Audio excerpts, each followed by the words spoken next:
After my debate on the Novus Ordo against Peter Dimond accused me of using a fake source from Saint Jerome.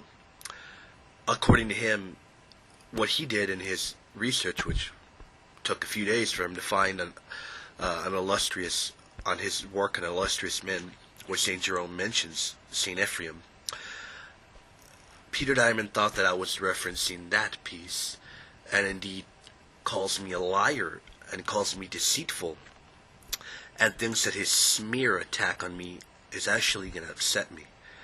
Far from it. I appreciate that Peter Dimond was so flustered and so upset after a debate that he had to accuse me during the debate and after the debate of lying.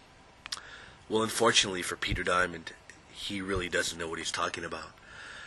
Padre Romeo from Coahuila, in his book Voces Antiguas, tells us, and I'm going to translate from the Spanish to the English afterwards. Es probable que en fragmentos que tenemos de Jerónimo y de Suro Atanasio, eso vemos una ojeada en la iglesia antigua.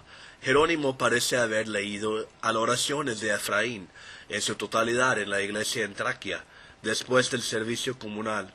A través de los fragmentos que tenemos, parece como si Jerónimo pudo haber incluidos en sus rezos también en ciertas iglesias. It is likely that in fragments that we have of Jerome and Pseudo-Athanasius, that we see a glimpse into the early church.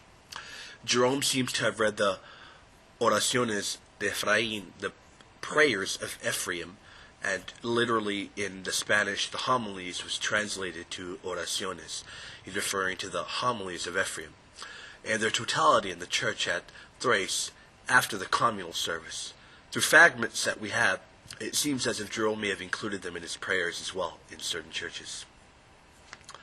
Moving onwards to Father Tommaso from Laredo, Texas, in the publication La Fe, he tells us, after specific examination of this work that Padre Romeo references, that whether we regard this as Jerome or as Pseudo-Jerome, we seem certain that recent scholarship can account that this Tractatus can be dated to before or after the claimed discovery of the now marked as lost Tractatus Septem in Salmos from Jerome. Nevertheless, Jerome gives authority to Ephraim, not uncommon in his day. It seems as if Ephraim's Oraciones were read either in Greek or in Aramaic in their totality at times before and at times after communal services, as they exist in replicated form in these manuscripts.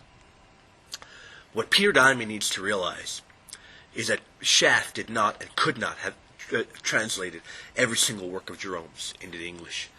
If Peter Dimond understood what the PG and the PL were, or even knew how to access them, he'd then know that Jerome's works are not all extant in English.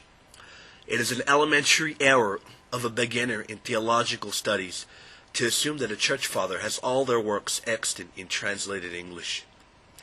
If such were the case, the PG wouldn't go for thousands of dollars for access to its volumes. Peter Dimond has relied on accusing me of making up quotes in our debate. The sad thing is that every single one of my quotes exists with a reference number in the PG or the PL, or some even in Schaff's monumental work.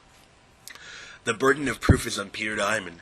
Now that the unanimous testimony of the fathers is squarely against him, what will Peter Dimond resort to?